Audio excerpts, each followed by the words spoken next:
بسم اللہ۔ السلام علیکم عاقل صاحب، عبدالرزاق بات کر رہا تھا میں۔ یہ چیز جو سو میں ملی تھی، میں آپ کی سے پہلے جو ذکر کر رہا تھا میں حدیث قدسی کا رزق کے اوپر ہے یہ، تو یہ شیخ محمد متولی اشوری بول کے شعراوی، یہ مصر کے دکھے وضع سے مجھے جی، اور یہ حدیث ہے، حدیث قدسی بول کے بیان کر رہے ہو، تو اس کے اوپر کچھ روشنی ڈال سکتے؟ اس کا ریفرنس ہے، صحیح ہے، ضعیف ہے یہ حدیث کے بارے میں؟ نحمدہ و نصلی علی رسولہ الکریم، اما بعد۔ آپ دیکھ رہے ہیں نور ٹی وی جدہ اور میں ہوں آپ کا دوست، آپ کا ہوسٹ محمد عاقل۔ یہ ہیں ہمارے ساتھی عبدالرزاق صاحب کینیڈا سے۔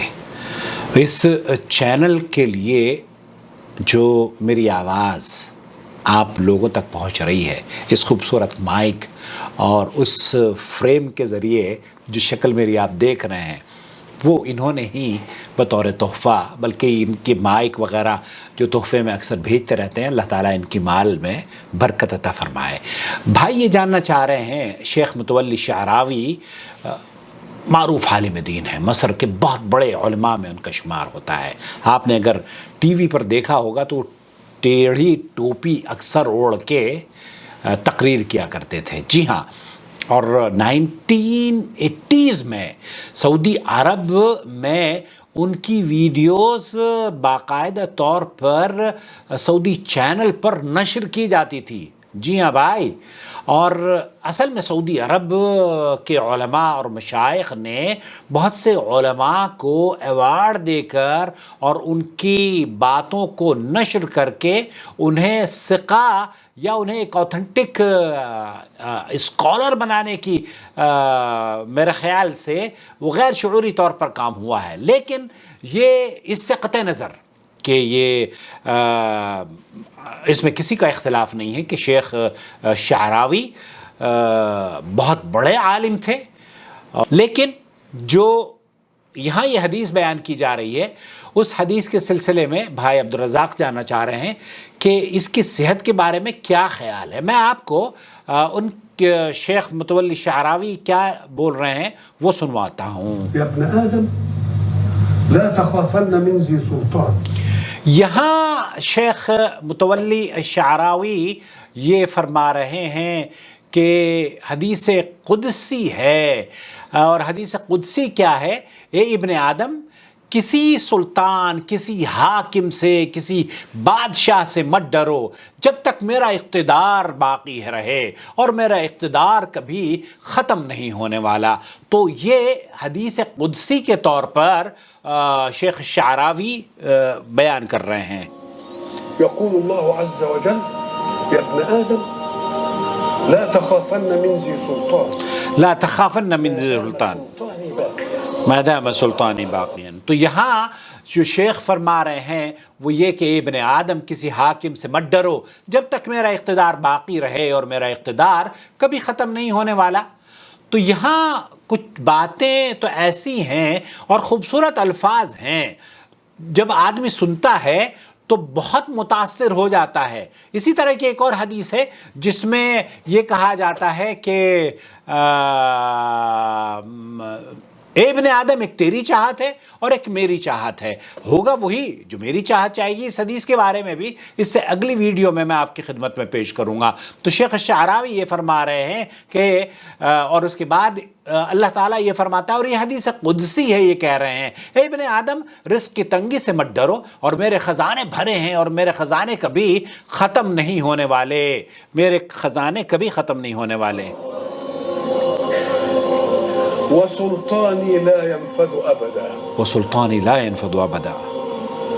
یا ابن آدم لا تخش من ضیق الرزق۔ یہاں اے ابن آدم، میرے سوا کسی سے نہ مانگ، اور اے ابن آدم، رزق کی تنگی سے مت ڈر۔ یہ حدیث قدسی یہ کہہ رہے ہیں کہ یہ حدیث قدسی ہے کہ میرے خزانے بھرے پڑے ہیں اور میرے خزانے کبھی ختم نہیں ہوں گے۔ خوبصورت باتیں ہیں۔ اے ابن آدم، میرے سوا کسی سے نہ مانگ، اور میں تیرا ہوں، کیونکہ اگر تو مجھے تلاش کرے گا تو مجھے پائے گا۔ اس طرح کے الفاظ اور بہت خوبصورت الفاظ ہیں، اور شیخ شعراوی نے انہیں یاد بھی کیا ہوا ہے، محمد متولی شعراوی۔ وخزائن ملآنة وخزائن لا ملآنة تنفد أبدا. اللہ اکبر. اور لوگ بیٹھ کر بہت ان کی محفل جب جمع کرتی تھی مصر میں تو ہم نے تو دیکھا ہے، یوٹیوب پر بھی موجود ہے کہ لوگ جھوم جھوم کر ان کی باتیں سنا کرتے تھے. لیکن اس کی حقیقت کیا ہے میں آپ کو لے کر چلتا ہوں الشیخ محمد بن صالح العثیمین کی محفل میں. اس سے قطع نظر کہ یہ کتنے بڑے عالم ہیں، آپ کو یہ بات جاننی بے حد ضروری ہے کہ یہ معصوم عن الخطا نہیں ہے. کسی بھی ملک کا مفتی ہو جانا، کسی بھی بڑے منصب پر فائز ہو جانا اس بات کی دلیل نہیں ہے کہ وہ آدمی خطا نہیں کر سکتا، وہ غلطی نہیں کر سکتا، بلکہ غلطی کا امکان موجود ہے. بلکہ امام مالک رحمۃ اللہ علیہ جیسے فرمایا کرتے تھے نا کہ اس صاحب قبر کی تو تمام باتیں لی جائیں گی، بلکہ اس کے علاوہ جتنے بھی لوگ ہیں ان کی ہر بات چھوڑی بھی جا سکتی ہے، لی بھی جا سکتی ہے. شیخ محمد بن صالح العثیمین، حدیث یقال انہ حدیث قدسی، شیخ فرما رہے ہیں کہ اس حدیث کے بارے میں یہ کہا جاتا ہے کہ یہ حدیث قدسی ہے. اعوذ باللہ، تو ہمارا وہ چل گیا ہے، کیا نام ہے اس کا؟ حدیث یقال انہ قدسی مکذوب علی اللہ ورسولہ، مکذوب علی اللہ ورسولہ، یہ تو جھوٹ ہے، اللہ اور اس کے رسول صلی اللہ علیہ وسلم پر بہتان ہے جو باندھا گیا ہے. يقول الله تعالى كما قال هذا الكاذب، یقول اللہ تعالی، یہ کہا جاتا ہے کہ، اور شیخ نے، میں نے تو متولی شعراوی کا نام لیا ہے، شیخ تھے، بڑے عالم تھے، لیکن شیخ یہ کہہ رہے ہیں کہ جو اس حدیث کو بیان کرتا ہے وہ جھوٹا ہے. اور وہ جھوٹا کیا کہہ رہا ہے؟ اللہ کی طرف جھوٹ منسوب کر رہا ہے، اور وہ یہ کہہ رہا ہے لا تخافن من ذی سلطان ما دام سلطانی باقیا. یہاں اسی حدیث کو بیان کیا جا رہا ہے کہ اے ابن آدم، کسی حاکم سے، کسی سلطان سے مت ڈرنا جب تک میرا اقتدار باقی رہے، اور میرا اقتدار تو کبھی ختم نہیں ہونے والا.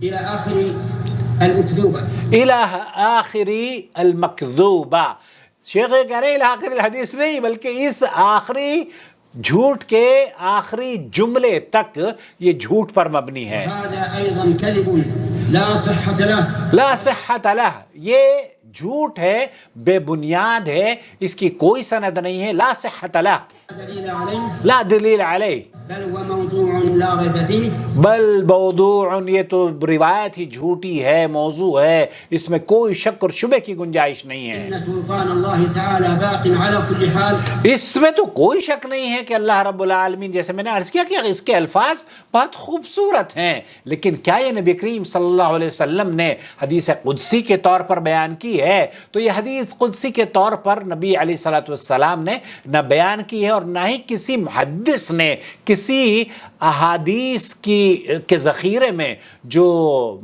اوتھنٹک محدثین ہیں انہوں نے بھی اس کو نقل نہیں کیا ہے. ازلا و ابدا. تو اللہ تعالیٰ کا ملک تو قائم ہمیشہ رہے گا، اس کا اقتدار بھی ہمیشہ قائم رہے گا، اور اللہ رب العالمین سے ہمیں رزق اگر اس سے نہیں مانگیں گے تو ہم کس سے مانگیں گے؟ اللہ ہمارے رزق میں وسعت عطا فرما دے، اللہ تعالیٰ ہمیں صحت اور عافیت عطا فرما دے. ہم سب اس سے فقیر ہیں، ہم اس کے فقیر ہیں، لیکن یہ کہنا اور کسی بھی بات کو نبی کریم صلی اللہ علیہ وسلم کی طرف منسوب کر دینا، یہ تو بہت بڑا جھوٹ ہے. اور سوشل میڈیا پر اس جھوٹ کو دوسروں کے ساتھ شیئر کرنا بڑا فخر محسوس کیا جاتا ہے. تو میرے محترم میرے بھائی عبدالرزاق، اللہ تعالیٰ آپ کو جزائے خیر دے اس خوبصورت سوال کو پیش کرنے کے لیے. مجھے امید ہے کہ ہمارے چینل کے توسط سے اس حدیث کے اوپر سے بھی نقاب اٹھ جائے گا، اور اس لوگوں کو پتہ چل جائے گا کہ رزق بے شک ہم اللہ سے مانگیں گے، لیکن کیا یہ الفاظ نبی کریم صلی اللہ علیہ وسلم سے ثابت ہیں کہ حدیث قدسی کے طور پر اللہ کے رسول صلی اللہ علیہ وسلم نے فرمائے ہوں؟ نہیں، ایسا ہرگز نہیں ہے. یہ اللہ اور اس کے رسول پر کذب ہے، اور اللہ اور اس کے رسول پر کذب کرنا، جھوٹ باندھنا بہت بڑا گناہ ہے. من کذب علی متعمدا فلیتبوأ مقعدہ من النار. اس نے تو اپنا جہنم میں ٹھکانہ بنا لیا ہے جو کہ اس کو حدیث کو بیان کرتا ہو اور وہ یہ نہ کہتا ہو کہ یہ حدیث جھوٹی ہے۔ اللہ سے دعا ہے اللہ رب العالمین ہمیں قرآن و سنت کی فہم عطا فرمائے، اور دین کی تعلیمات سے اس چینل کے ذریعے جو لوگ جڑے ہوئے ہیں اللہ رب العالمین میرے موازین حسنات میں بھی اس کی نیکیوں کو لکھ دے، اور بھائی عبدالرزاق کے موازین حسنات میں بھی اس کار خیر کی نیکیوں کو ہمیشہ لکھ دے، تاکہ ہم اس دنیا سے بھی اگر چلے جائیں تو ہماری نیکیوں کا جو دفتر ہے اور اس سے فیضیاب ہونے والے جو مسلمان ہیں وہ جب تک فیضیاب ہوتے رہیں گے ہمیں اور آپ کو اجر ملتا رہے گا، ان لوگوں کو اجر ملتا رہے گا جو کہ اس چینل کو سپورٹ کرتے ہیں، جوائن ممبرشپ کے ذریعے یا کسی بھی توسط سے وہ اپنی سپورٹ ہم تک پہنچاتے ہیں۔ اللہ ان سب کی حفاظت فرمائے اور ان کے مال اور جان کی اللہ رب العالمین ہر طرح سے حفاظت فرماتے ہوئے انہیں عافیت سے مالا مال کر دے، آمین یا رب العالمین۔ السلام علیکم ورحمۃ اللہ وبرکاتہ۔ آپ بھی اس چینل کا حصہ بننا چاہتے ہو تو جوائن ممبرشپ اسکیم کے ذریعے سپورٹ کریں اور اس صدقہ جاریہ کا حصہ بن جائیں۔ وما أرسلنا من قبلك إلا رجالا نوحي إليهم فاسألوا أهل الذكر إن كنتم لا تعلمون بالبينات والزبر وأنزلنا إليك الذكر لتبين للناس ما نزل إليهم ولعلهم يتفكرون أفأمن الذين مكروا السيئات أن يخسف الله بهم الأرض أو يأتيهم العذاب من حيث لا يشعرون